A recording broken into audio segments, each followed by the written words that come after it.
Tom, you want to talk about something today, a plea, and I'd heard nothing of this, coming from the principal at McGill. What's this about?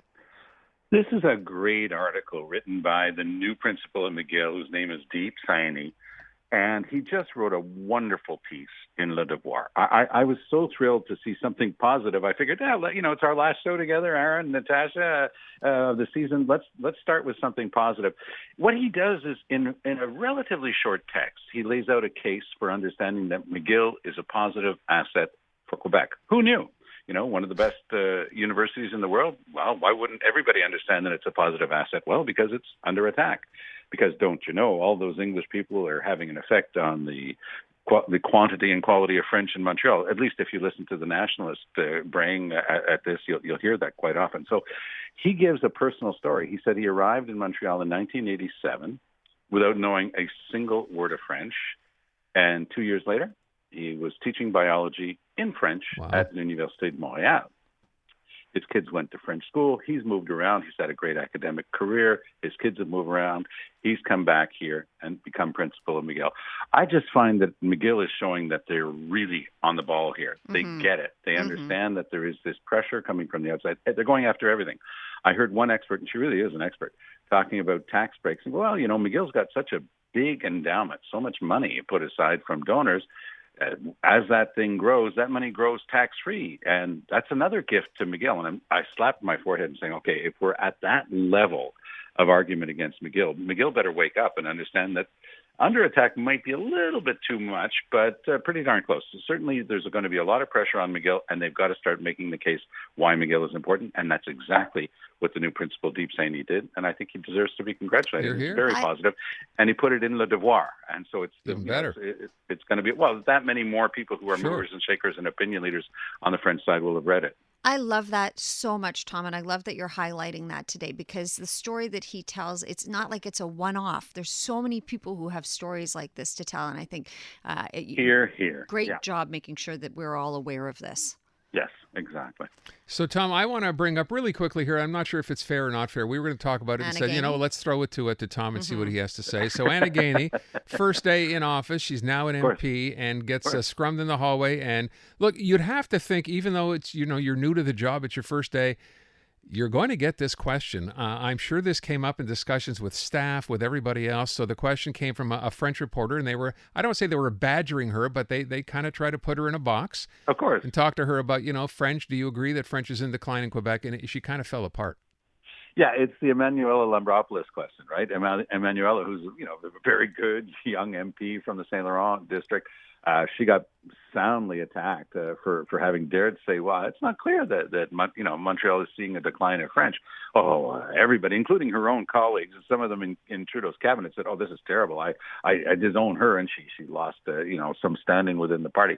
Look, it depends on who you're talking to and which numbers they're using and which definitions they're using. If you're talking with some of the populist French media on the nationalist side, they'll send a team out for days, if not weeks, track down hundreds of different businesses, and if they can find one poor person, especially on camera, who's working at the back of some shop putting stuff away and they can't speak French, French in decline. So it goes right back to the McGill thing that I just said. Yeah. Now, you're right. Anna Gainey should have had a better prepared answer, which would have gone something along the lines of, c'est un sujet de très grande importance pour tout le monde. It's a subject of first importance for everyone, and I'm going to make sure that everybody understands.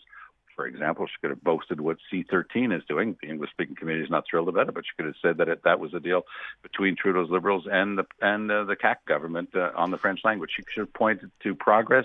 She could have used her own statistic, but instead, if you duck, of course, people are going to start reading stuff into it. I think she's going to do fine, by the way. She's very nervous, and I'm told that she's very good in meetings.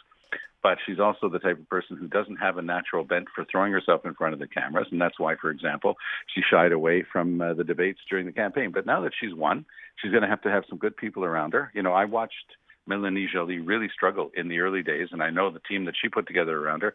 Now I'd have to say she's one of the best politicians in Trudeau's cabinet. So it can happen. She's going to cabinet, by the way. Yeah. Trudeau's going to be shuffling this summer. Anna Gainey's going to cabinet.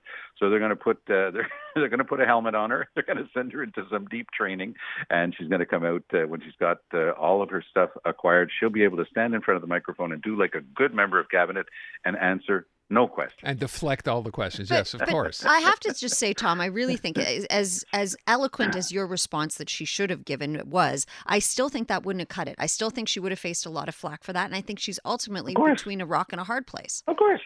And I remember back when we had several high-profile members of the English-speaking community quit cabinet. You had Herb Marks, and you had Rick French, and you had really top Cliff Lincoln. And I remember there was this really nice man. He had done important international work. I remember his first name was Bill, and I can't remember his last name. He had run in Westmount, and he got his very first question at his very first press conference. Because Bourassa had put him forward as being, look, this is the type of guy I'm able to recruit, and he's a member of the English-speaking community of Quebec, which of course he was. And he got a question on a very specific piece of legislation that had been, a lightning rod for the English community. And he said, you've got me on that one. I'll have to look it up. It was over. Like, there was no way this guy was going to win. And of course, he didn't.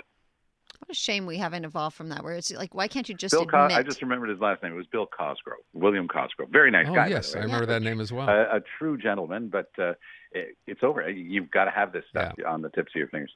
So I want to talk about this other story, which I kind of found came out of the blue today. We heard it's being suggested that this leaker is going to be sought after and found and face prosecution for leaking all that info, of course, to Robert Fife and the Globe and Mail over this whole China situation. I'm like, wait a sec, I thought it was a good thing that we found this out. When did they sort of change their approach on this? Are you surprised it's happening this late in the game? Well, what's interesting here is they're not trying to deny now that everything that came out is true, which is kind of an interesting thing. You're taught when you're studying law that the best form of proof is an admission. I take Jody Thomas's intervention here as a total admission that everything that's come out is true, because why would she be wanting to, put somebody in front of a firing squad if it wasn't? The other thing that's interesting, and I've now had two people, very serious people at a very high level, tell me the same thing, that this stuff was being leaked, but it wasn't being leaked from Canada. We've got allies who pay much attention to the China file, and we share all of our information with them. And they were so upset with Trudeau's Liberals for their, just twiddling their thumbs and not doing anything serious and dealing with China. Like, the Australians get this stuff. That's why they work with the Brits and the Americans, and we've been excluded from that club, the new AUKUS, the Australia, UK, US agreement around the Pacific. And they're really quite concerned about Canada's inability to deal with China. And Trudeau's stalling, his stonewalling, his cover-up on Chinese government interference in Canadian elections, that just reinforces it. So Jody Thomas, good on her. She was putting a game face on here and saying, boy, are we ever going to get this person? But as I say, the information that I've gotten, and I haven't been able to validate it for obvious reasons, but it has come from two very serious people, this might be coming from one of our partners who had the same information, but it came from Canada originally, but might not be being leaked from here. I love that she said the quote, is there better ways of raising your concerns within a national security agency, better ways of trying to bring some light to the topic than risking Canada's national security? I couldn't agree with you more. Because when I read that, I laughed out loud because, even having the true information and making it public, they were still denying it. Yeah. No, this isn't true. That's not true about this. That's not true about that. You remember when Trudeau stood in front of the cameras, he knew full well that everything that was in Bob Fife's stories about Jody Wilson-Raybould and interference by Trudeau in the prosecution of SNC-Lavalin, he stood right in front of the camera, looked at the camera, and lied, bold-faced. He just said, this is absolutely untrue what's in the Globe and Mail. Every single line of that article in the Globe and Mail turned out to be true. But this is the art of just, assuming I got to get through this day, and then I'll worry about what I just said another day. And so this is the same sort of thing here. We should have done this differently. Really? How would the public ever have found out about it? Because you're already covering it up, even when it's been made public, and you just admitted that it's true. The chances are they never would have. Politics. So, absolutely. Tom, I know this is your last hit with us for the next few weeks. We're going to see you back here, I guess, in August. Yes.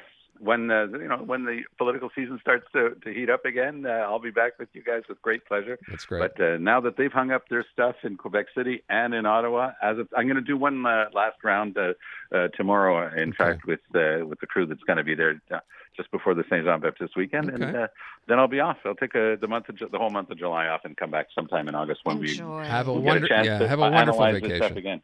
Absolutely. You guys too.